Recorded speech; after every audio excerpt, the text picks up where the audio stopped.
CGP Angkatan 11 Kabupaten Sumbawa Barat akan melaksanakan pra-observasi untuk aksi nyata modul 2.3, yaitu coaching untuk supervisi akademik.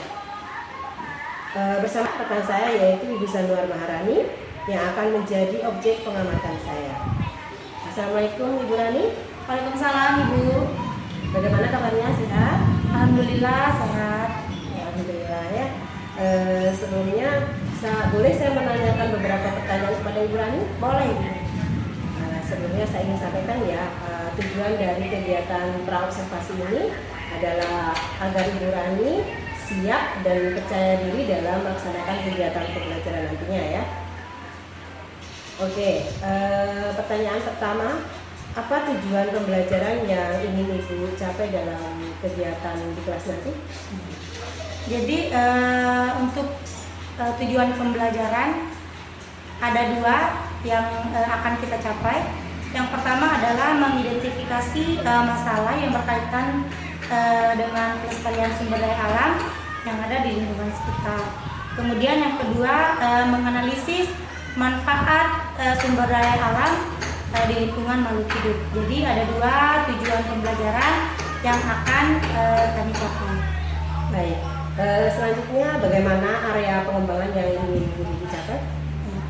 Untuk area pengembangannya saya lebih tekankan pada pengetahuan, karena nantinya peserta didik akan membedakan sumber daya alam yang dapat diperbarui dan sumber daya alam yang tidak dapat diperbarui. Kemudian peserta didik juga akan membedakan sumber daya alam yang termasuk hayati dan non hayati. Oke, selanjutnya bagaimana rancangan pembelajaran di dalam kelas nantinya, seperti mode pembelajarannya maupun metode pembelajarannya seperti apa? Untuk rancangan pembelajarannya saya menggunakan model problem based learning. Nah, untuk metodenya saya menggunakan diskusi kelompok, kemudian presentasi dan tanya jawab. Oke, bagus sekali. Selanjutnya, bagaimana dengan media pembelajaran yang akan digunakan di dalam kelas nantinya? Ya, dalam kegiatan pembelajaran ada beberapa media yang saya gunakan. Yang pertama adalah media gambar melalui benda semi konkret, kemudian proyektor LCD, kemudian video pembelajaran LKPD dan Quizzes. Oke. Selanjutnya, bagaimana dengan sistem penilaian yang akan dilakukan di dalam kelas nanti? Untuk sistem penilaiannya, saya melakukan sistem penilaian tertulis dan sistem penilaian evaluasi daring. Jadi nanti mereka akan saya kasih soal evaluasi melalui Quizzes, yaitu asesmen online. Oke, luar biasa. Selanjutnya, kapan kira-kira Ibu akan melaksanakan kegiatan belajar ini nantinya? Untuk kegiatan pembelajarannya, insya Allah saya siap di hari Selasa tanggal 12 November. Jam berapa kira-kira pelaksanaannya? Di jam pertama dan kedua. Oke, kemudian sasarannya kelas berapa? Sasaran kelas 4 dengan mata pelajaran IPAS. Oke, cukup sekian pertanyaan dari saya, Ibu Rani. Terima kasih. Setelah kegiatan observasi, saya akan mencatat apa-apa yang sudah Ibu Rani lakukan di dalam kelas. Kemudian setelah kegiatan observasi, kita juga akan melakukan kegiatan pasca observasi. Nah, di dalam kegiatan pasca observasi ini kita akan didampingi oleh Bapak BP saya, yaitu pengajar praktek saya ya. Kemudian saya berharap semoga kegiatan pembelajaran yang akan Ibu Rani lakukan berjalan dengan lancar sesuai dengan perencanaan yang Ibu Zanuar Maharani lakukan. Oke, terima kasih. Ya, sama-sama Ibu. Sekian dari saya. Assalamualaikum warahmatullahi wabarakatuh.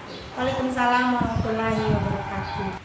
Demikian kegiatan pra-observasi yang sudah saya lakukan bersama Ibu Zanuar Maharani. Sampai jumpa lagi di kegiatan pasca observasi.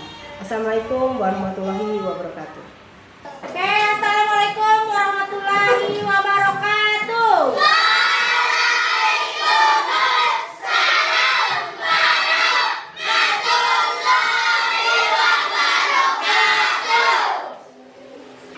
Bagaimana kabarnya semua hari ini?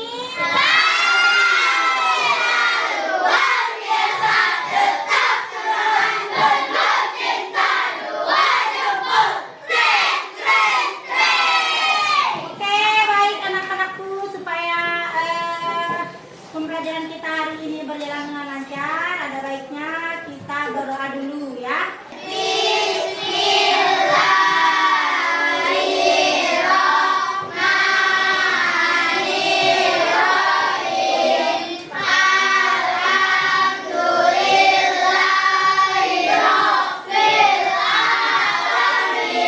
Dari salam.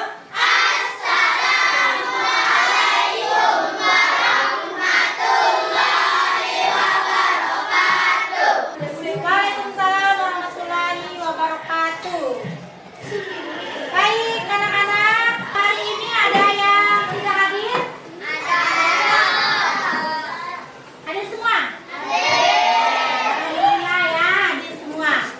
Baik anak-anak, sebelum kita mulai pembelajaran, kita akan menyepakati lagi kesepakatan kelas yang sudah kita buat, ya? Siapa yang masih ingat kesepakatan kelas kita kemarin apa?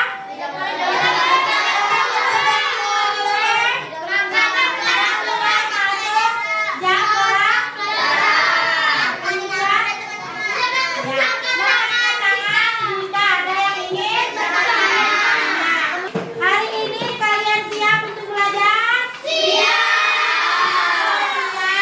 Ibu ingin lihat kesiapan kalian dengan tepuk semangat, ya? Siap semua? Tepuk semangat.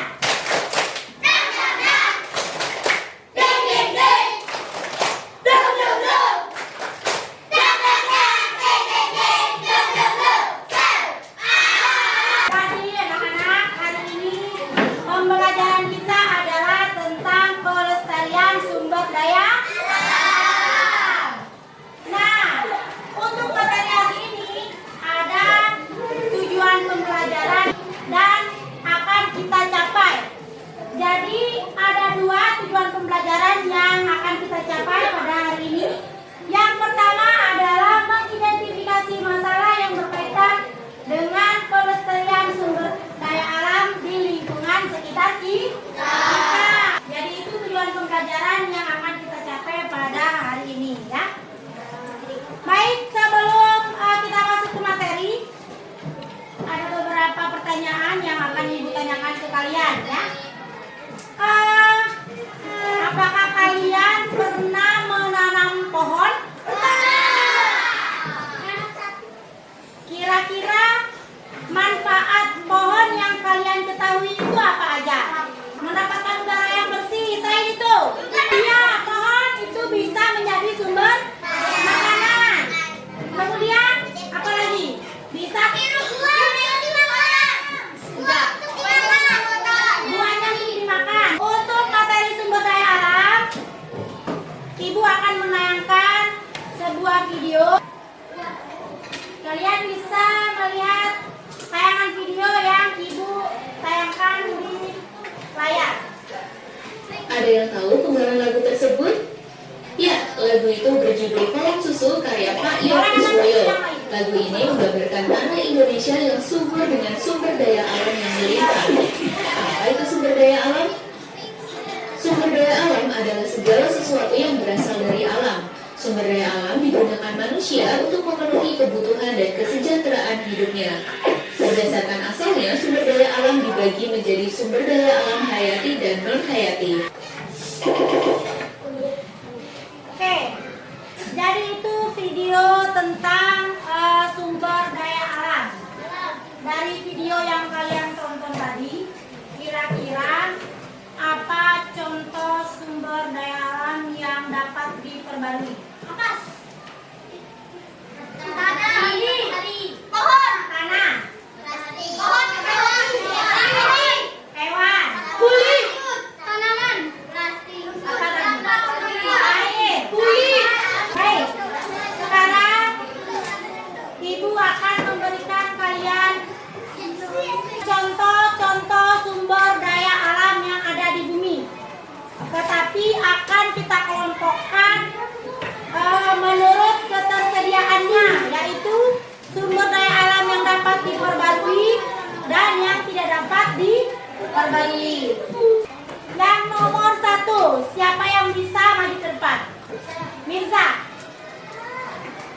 silakan dicentang pada sumber daya alam yang tepat ya. Nggak usah dicentang aja. Tidak dapat diperbarui. Sinar matahari dapat diperbarui. Aluminium sama dengan gas alam, batu bara, tidak dapat diperbarui. Kemudian tumbuhan bisa. Sekarang ibu akan meminta kalian mengerjakan tugas dengan cara berkelompok. Kelompok 1, kelompok 2. Kita kasih kelompok 1.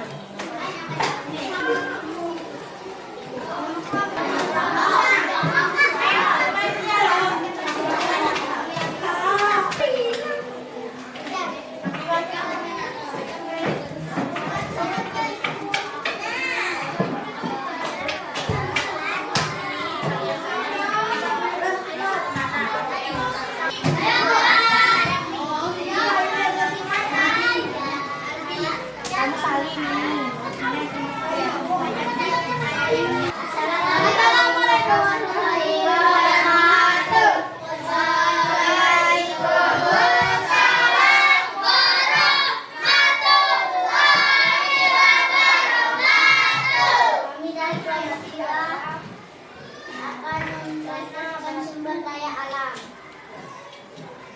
dan yang menghayati dan non hayati. Yang hayati adalah udara, air, tanah, kayu, dan batu. Silakan beri tepuk tangan untuk kelompok 2.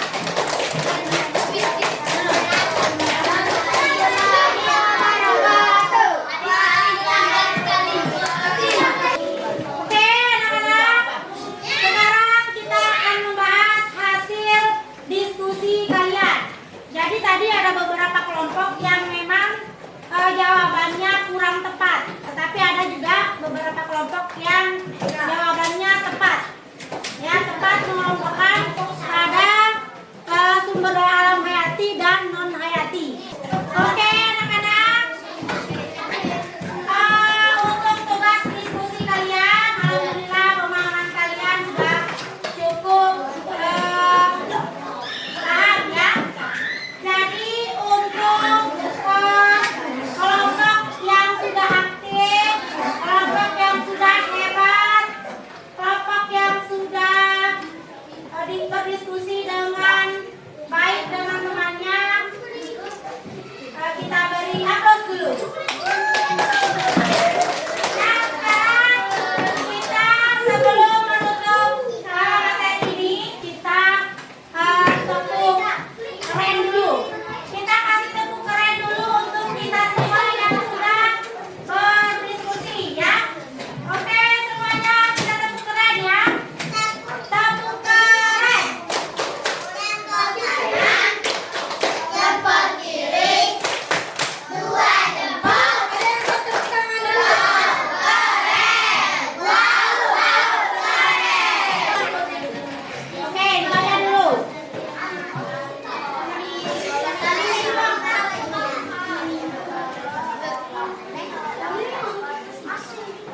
Silakan yang sudah ada jawabannya boleh diangkat.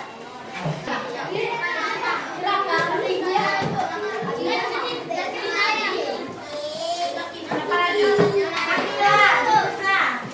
Oke, kita lihat jawaban yang benar. Sumber daya alam.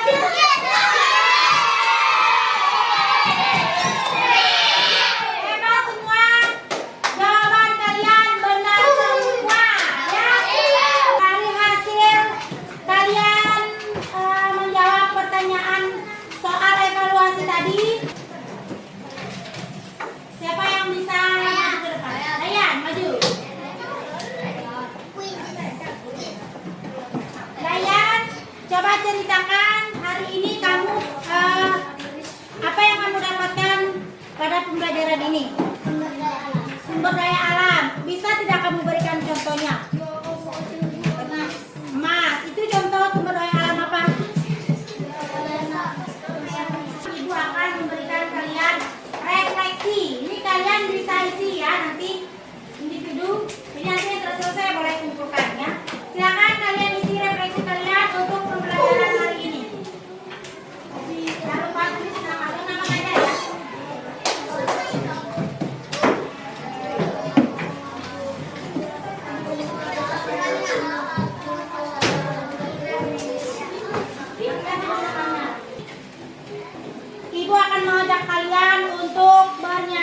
pertama tentang sumber daya alam.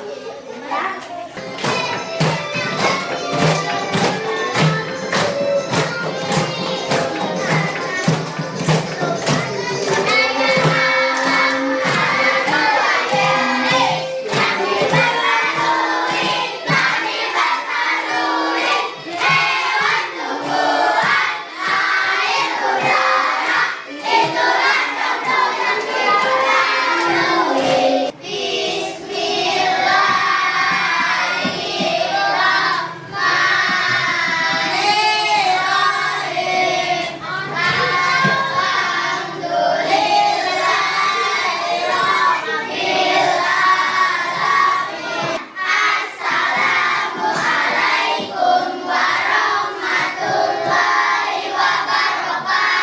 Assalamualaikum warahmatullahi wabarakatuh. Kali ini saudara kita pada tahap kegiatan pasca observasi. Pertemuan yang lalu kita sudah melaksanakan kegiatan pengamatan langsung atau observasi terhadap kegiatan pembelajaran yang dilaksanakan oleh rekan saya Ibu Sanur Maharani. Nah, jadi sekarang kita akan mulai kegiatan pasca observasi. Assalamualaikum Ibu Rani. Waalaikumsalam. Bagaimana kabarnya? Alhamdulillah sehat. Alhamdulillah. Baik Ibu, jadi dalam kegiatan pasca observasi kali ini saya ingin mengajak Ibu untuk ngobrol sedikit tentang kegiatan pembelajaran yang sudah dilaksanakan di dalam kelas. Sebelumnya, bagaimana perasaan Ibu setelah melaksanakan kegiatan pembelajaran di dalam kelasnya? Dari pembelajaran yang sudah saya lakukan, jadi perasaan saya sedikit luas karena mungkin ada beberapa hal yang menjadi hambatan ketika melakukan pembelajaran. Lalu bagaimana kemarin melaksanakan kegiatan pembelajaran ini ketika dihadiri oleh orang lain atau disupervisi oleh orang lain, bagaimana perasaannya? Ya, perasaan saya sih mungkin sedikit tegang gitu ya, karena mungkin ada yang mengamati, jadi sedikit tidak apa namanya, mungkin terbilang sedikit tidak terlalu bebas gerakannya gitu, mungkin karena tegang, tapi setelah itu sih ya masih normal sih berjalan dengan itu. Berarti awalnya mungkin sedikit tegang, makanya Ibu Rani merasa nggak nyaman lah gitu karena ada orang Bukan nggak lain. nyaman sih, Ya? nyaman, cuma mungkin tata bahasanya lebih kayak belibet gitu. takut salah gitu ya. Baik. Selanjutnya bisa Ibu ceritakan kembali terkait proses pembelajaran yang kemarin sudah dilaksanakan di dalam kelas? Oh iya. Apa saja yang sudah dilakukan? Untuk kegiatan pembelajaran yang sudah saya lakukan kemarin, alhamdulillah pembelajarannya sudah berjalan sesuai perencanaan yang saya buat. Itu sudah saya menyampaikan tujuan pembelajarannya, kemudian materinya dan metode model detail ya, problem listening itu sudah saya lakukan berdasarkan dalam perencanaan. Ada lain mungkin kegiatan lain yang bisa diceritakan? Apa saja yang sudah dilakukan di dalam kelas? Ya, untuk evaluasinya itu juga saya melaksanakan dengan evaluasi daring, kemudian membuat menggunakan quizzes, kemudian untuk proses pembelajarannya menggunakan diskusi kelompok. Nah, memang kemarin saya lihat ya hidup sekali kelasnya, kebetulan juga kelas Ibu Rani ini kelas gemuk, jadi suasananya sangat riuh sekali ya. Tapi saya lihat anak-anak ya di dalam Alhamdulillah aktif. kemudian untuk proses pembelajaran model PDL-nya yang sudah dilaksanakan bagaimana bisa disampaikan? Ya, jadi peserta didik itu kemarin sudah saya laksanakan pembelajaran itu dengan metode PBL, jadi sudah sesuai dengan sintaknya. Nanti kemarin ya sesuai dengan sikapnya metode PDL sudah Ibu laksanakan.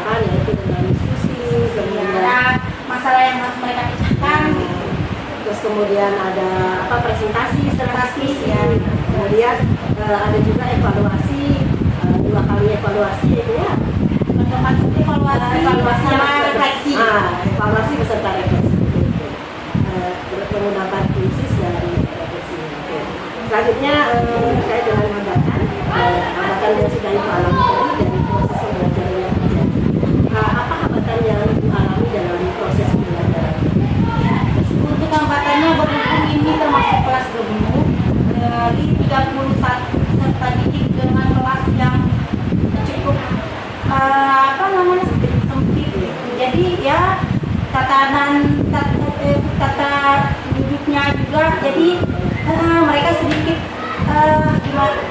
ribet ya. Jadi karena hal itu, karena panas juga, jadi karena tidak terlalu kondusif, walaupun yang mereka aktif tapi tidak terlalu kondusif dengan ya saling ya mereka ini ya sama lain dari 31 peserta didik dengan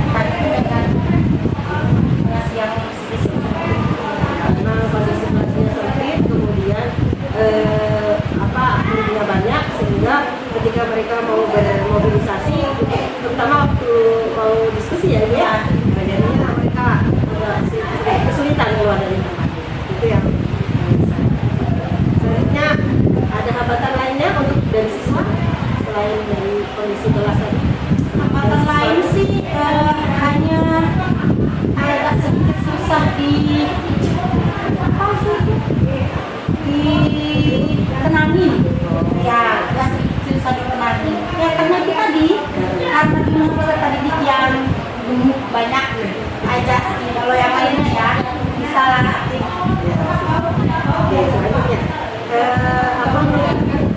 kenapa hambatan kenapa anak-anak itu bisa tidak kondusif, kemudian kenapa ruangannya sempit, apa permasalahan itu? Permasalahannya tadi sebenarnya sudah sih saya sebutkan, permasalahannya ya itu aja sih, peserta didik yang jumlahnya terlalu banyak dengan ruang yang sempit, kemudian ya ada itu aja sih. Kalau yang lainnya paling ada beberapa peserta didik ya 1-2 orang yang mungkin tidak terlalu aktif, mungkin karena kemarin ada sempat yang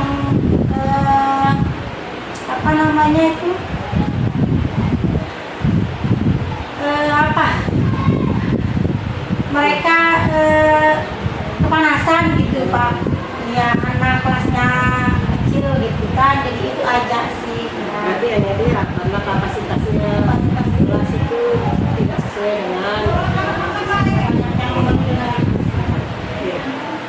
selanjutnya terkait dengan hambatan yang terjadi tadi, apa kira-kira solusi yang bisa mengurangi hambatan yang terjadi? Solusinya adalah memang sebenarnya ini Pak ya, kelas ini itu dibagi 2 sebenarnya. Cuma kita kekurangan lokal ruang, jadi ya dijadikan hanya satu aja sih solusinya. Mereka harus dibagi 2 gitu, dengan harus ada ketersediaan lokal ruang kelas. Jadi kan untuk proses pembelajarannya kan lebih tenang, nyaman gitu. Karena tiap ruangannya kan kalau sudah dibagi 2 kan lebih sedikit siswa, jadi tidak terlalu mengontrol iya, karena kita tidak terlalu habis dengan suara yang kita teriak-teriak gitu kan. Itu aja sih, harus ada pembagian kelas kedua. Ya, memang sebenarnya kelas itu kan isinya 2 kelas, tetapi ya karena kondisi tadi jadinya mau di. Oke. Kalau saya mau nanya kapan ya kira-kira kita bisa mendapatkan ruang kelas baru, kira-kira kapan kita bisa memperbaiki hambatan ini? Ya mungkin secepatnya, karena kan ini sudah ada proses pembangunan ruang kelas baru kan, jadi mungkin untuk kayaknya untuk semester 2 kita sudah bisa ruang kelas, mudah-mudahan terrealisasikan. Semuanya bisa mendapatkan solusi yang terbaik